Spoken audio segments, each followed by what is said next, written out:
Sai Satcharita, Chapter 2. Object of writing the work, incapacity and boldness in the undertaking, hot discussion, conferring significant and prophetic title of Hemad Panth, necessity of a guru. In the last chapter, the author mentioned in the original Marathi book that he would state the reason that led him to undertake the work and about the persons qualified to read the same, and such other points. Now, in this chapter, he narrates the same. The object of writing this work. In the first chapter, I described Sai Baba's miracle of checking and destroying the cholera epidemic by grinding wheat and throwing the flour on the outskirts of the village. I heard other miracles of Sai Baba to my great delight, and this delight burst forth into this poetic work. I also thought that the description of these miracles of Sai Baba would be interesting and instructive to his devotees and would remove their sins, and so I began to write the sacred life and teachings of Sai Baba. The life of the saint is neither logical nor dialectical. It shows us the true and great path. Incapacity and boldness in undertaking the work. Hemad Panth thought that he was not a fit person to undertake the work. He said, I do not know the life of my intimate friend, nor do I know my own mind.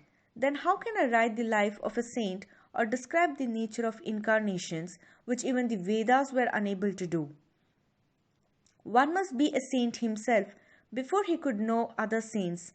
Otherwise, how can I describe their glory? To write the life of a saint is most difficult. One may as well be able to measure the depth of the seven seas or enclose the sky with cloth trappings. I knew this was the most venturous undertaking, which might expose me to ridicule. I therefore invoked Sai Baba's grace. The premier poet, saint of Maharashtra, Sri Dhyaneshwar Maharaj, has stated that the Lord loves those who write the lives of saints, and the saints also have their own peculiar method of assigning the service which the devotees long for. The saint inspires the work, the devotee becomes only an indirect cause or an instrument in achieving the end. For instance, in 1700 Shaka year, the poet Mahipati aspired to write the lives of saints. Saints inspired him and got the work done. So also, in 1800 Shaka year, Dasganu's service was accepted. The former wrote 4 works, Bhakta Vijay, Sant Vijay, Bhakta Lilamrut and Sant Lilamrut, while the latter wrote 2, Bhakta Lilamrut and Sant Kathamrut, in which the lives of modern saints were described.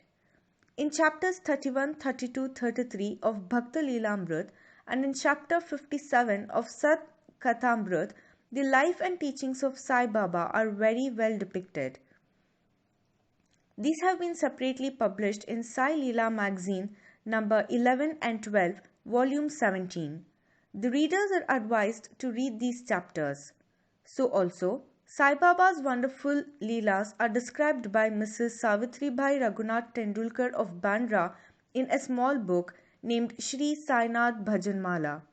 Dasganu Maharaj also has composed various sweet poems on Sai Baba. A devotee named Amidas Bhavani Mehta has also published some stories of Sai Baba in Gujarati.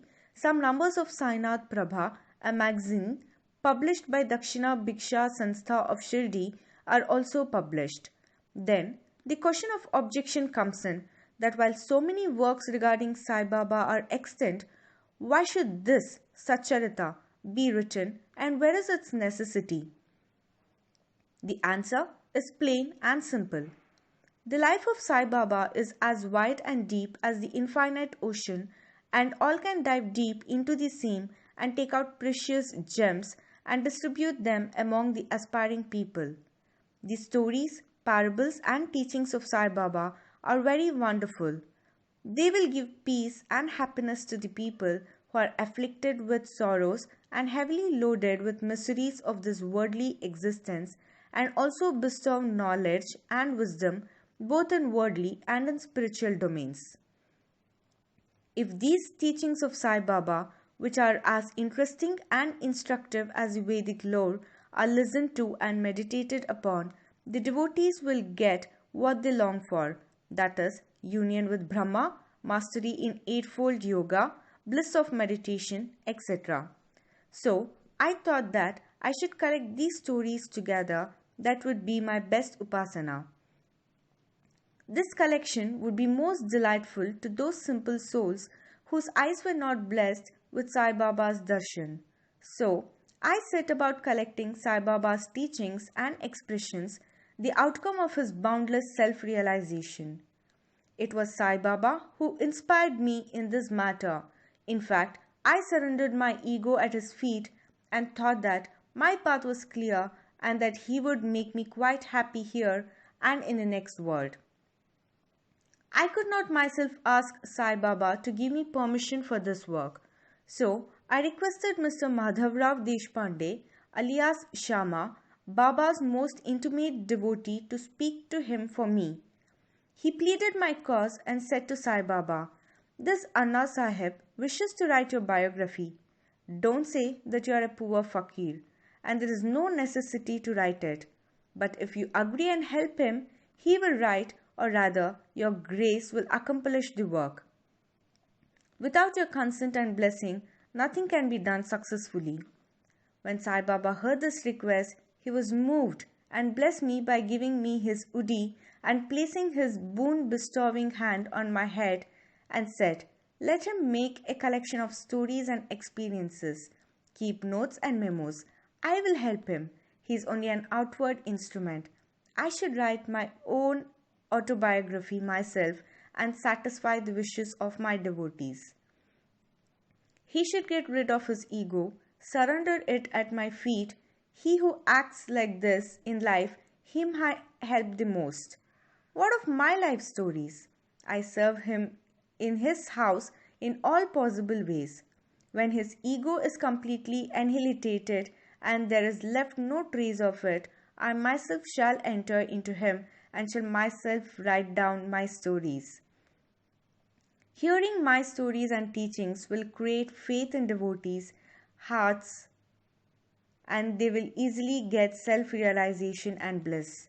Let there be no instance or establishing one's own view, no attempt to refute others' opinions, no discussion of pros and cons of any subject. Significant and prophetic title. The word discussion put me in mind of my promise to explain the story of my getting the title of Hemad Pant, and now I begin to relate the same. I was on close friendly terms with Kaka Sahib Dikshit and Nana Sahib Chandorkar. They pressed me to go to Shirdi and have Baba's darshan, and I promised them to do so. But something in the meanwhile turned up which prevented me from going to Shirdi. The son of a friend of mine at Lonavala fell ill. My friend tried all possible means, physical and spiritual, but the fever would not abate. At length, he got his guru to sit by the bedside of his son, but this too was of no avail. Hearing this, I thought, what was the utility of the guru if he could not save my friend's son? If the guru can't do anything for us, why should I go to Shirdi at all? Thinking in this way, I postponed my Shirdi trip, but the inevitable must happen, and it happened in my case as follows. Mr. Nana Sahib Chandorkar, who was a divisional officer, was going on tour to Basin. From Thana, he came to Dadar and was waiting for a train bound for Basin. Meanwhile, a Bandra local turned up. He sat in it and came to Bandra and sent for me and took me to task for putting off my Shirdi trip. Nana's argument for my Shirdi trip was convincing and delightful, and so I decided to start for Shirdi the same night. I packed up my luggage and started for Shirdi. I planned to go to Dadar and from there to catch the train for Manmad, and so I booked myself for Dadar and sat in the train. While the train was to start, a Mohammedan came hastily to my compartment and, seeing all my paraphernalia, asked me where I was bound to. I told him about my plan. He then suggested that I should go straight to Boribandar and not to wait at Dadar, as the Manmad mail did not stop at Dadar. If this little miracle or Leela had not happened, I would not have reached Shirdi next day as settled, and many doubts would have assailed me. But that was not to be. As fortune favoured me, I reached Shirdi the next day before 9 or 10 a.m. Bawsap, Kaka Dikshit, was waiting for me there. This was in 1910, when there was only one place, that is Sate's Wada, for lodging pilgrim devotees. After alighting from the Tonga, I was anxious to have darshan when the great devotee Tatya Sahib Nulkar returned from the masjid and said that Sai Baba was at the corner of the Wada and that I should first get the preliminary darshan and then after bath see him at leisure. Hearing this, I ran and prostrated before Baba, and my joy knew no bounds. I found more than what Nana Chandorkar had told me. All my senses were satisfied and forgot my thirst and hunger. The moment I touched Sai Baba's feet, I began a new life. I felt myself much obliged to those who spurred and helped me to get the darshan, and I considered them as my real relatives, and I cannot repay their debt. I only remember them and prostrate mentally before them. The peculiarity of Sai Baba's darshan, as I found it, is that by his darshan our thoughts are changed. The force of previous actions is abated and gradually non-attachment or dispassion towards worldly object grows up. It is by the merit of actions in many past births that such darshan is got. And if only you see Sai Baba, all the world assumes the form of Sai Baba. Hot discussion. On the first day of my arrival in Shirdi, there was a discussion between me and Bala Sahib Bate regarding the necessity of a guru. I contended, why should we lose our freedom and submit it to others? When we have to do our duty, why a guru is necessary? One must try his best and save himself. What can the guru do to a man who does nothing but sleeps indolently? Thus, I pleaded free will, while Mr. Bhate took up the other side, that is destiny, and said, whatever is bound to happen must happen. Even great men have failed. Man proposes one way, but God disposes the other. Brush aside your cleverness, pride or egoism won't help you. This discussion, with all its pros and cons, went on for an hour or so, and as usual, no conclusion was arrived at. We had to stop the discussion ultimately, as we were exhausted. The net result of this was that I lost my peace of mind and found that unless there is strong body consciousness and egoism, there will be no discussion. In other words, it is egoism which breeds discussion. Then, when we went to the masjid with others, Baba asked Kaka Sahib Dikshit the following. What was going on in the Sate's Wada? What was the discussion about? And staring at me, Baba further added, what did this Hemat Pant say?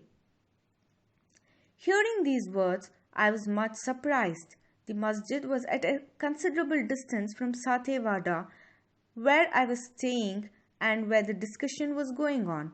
How could Baba know our discussion unless he is omniscient and inner ruler of us all? I began to think why Sai Baba should call me by the name Hemat Pant.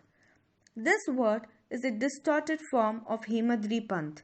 This Hemadri Pant was a well-known minister of the kings Mahadev and Ramdev of Devgiri of the Yadav dynasty. He was very learned, good-natured, and the author of works such as Chaturvarga Chintamani, dealing with spiritual subjects, and Raj Prashasti. He invented and started new methods of accounts and was the originator of the Mudhi, Marathi shorthand script. But I was quite the opposite. and enormous and of mediocre intellect. So I could not understand why the name or title was conferred upon me, but thinking seriously upon it, I thought that the title was a dart to destroy my ego, so that I should always remain meek and humble. It was also a compliment paid to me for the cleverness in the discussion. Looking into history, we think that Baba's word, calling Mr. Dabholkar by name Himmat Pant, was significant and prophetic, as we find that he looked after the management of Sai Sansthan very intelligently, kept all the accounts properly, and was also the author of such a good work, Sai Satcharita, which deals with such important and spiritual subjects as dhyan, bhakti, dispassion, self surrender, and self realization. About the necessity of a guru. Hemant Pant has left no note, no memo about what Baba said regarding this subject, but Kaka Sahib Dikshit has published his notes regarding this matter. Next day, after Himmat Pant's meeting with Sai Baba, Kaka Sahib went to Baba and asked, Baba, where to go? Baba said, high up. Then the man said, where is the way? Baba said, there are many ways leading there. There is one way from here, that is Shirdi also. The way is difficult. There are tigers and wolves in the jungles on the way. I asked, but Baba, what if we take a guide with us? Baba answered, then there is no difficulty. The guide will take you straight to your destination, avoiding wolves, tigers, and ditches, etc. on the way. If there be no guide, there is the danger of your being lost in the jungles or falling into ditches. Mr. Dabholkar was present on this occasion, and he thought that this was the answer Baba gave to the question where Guru was a necessity, and he thereupon took the hint that no discussion whether man is free or bound is of any use in spiritual matters.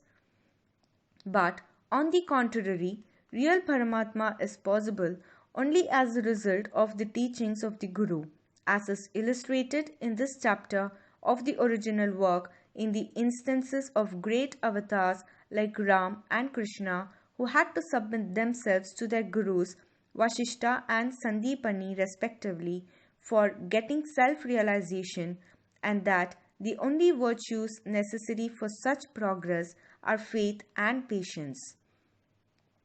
Bow to Shri Sai, peace be to all. Sai Satcharita, Chapter 2. Object of writing the work, incapacity and boldness in the undertaking.